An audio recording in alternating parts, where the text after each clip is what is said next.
Le groupe État islamique a revendiqué la responsabilité de l'attaque, même si les autorités américaines affirment que pour l'instant rien ne permet de relier de manière définitive l'attaque aux islamistes.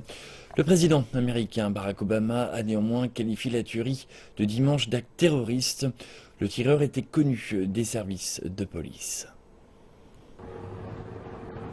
Les autorités fédérales américaines pensent que l'auteur du massacre d'Orlando pourrait avoir été inspiré par le groupe État islamique. Ceci en raison d'un appel à la police passé avant la fusillade au cours duquel Omar Mateen aurait fait part de son allégeance au groupe islamiste.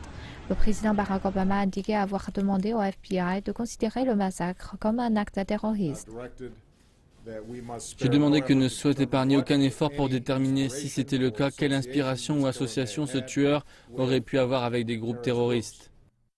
Les autorités ont questionné Mateen à plusieurs reprises ces dernières années, au moins 2 fois.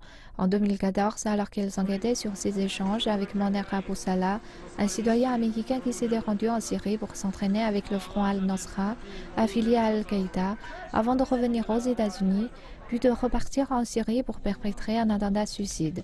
Il a aidé le premier Américain à le faire durant la guerre civile syrienne. L'enquête n'a pas conduit les autorités à considérer que Mateen était une menace active. Mais dimanche, l'agence de presse liée à Daesh, Amaq, a publié un communiqué disant que l'attaque du club avait été menée par un de ses combattants. Le souvenir de la fusillade de San Bernardino en décembre 2015 a alors refait surface.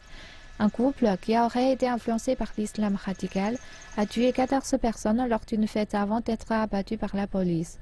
Avant l'attaque de dimanche, la fusillade la plus meurtrière remontait à 2007.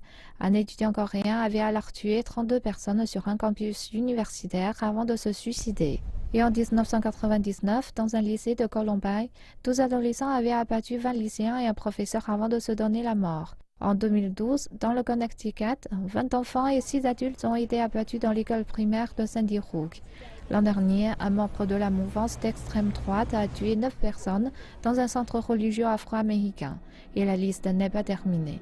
La classification en acte terroriste de la tuerie de dimanche donne aux autorités fédérales un accès à des mégadonnées spécifiques afin de permettre d'identifier à qui le tireur a parlé, quand, ce qu'il lisait et à quelle fréquence.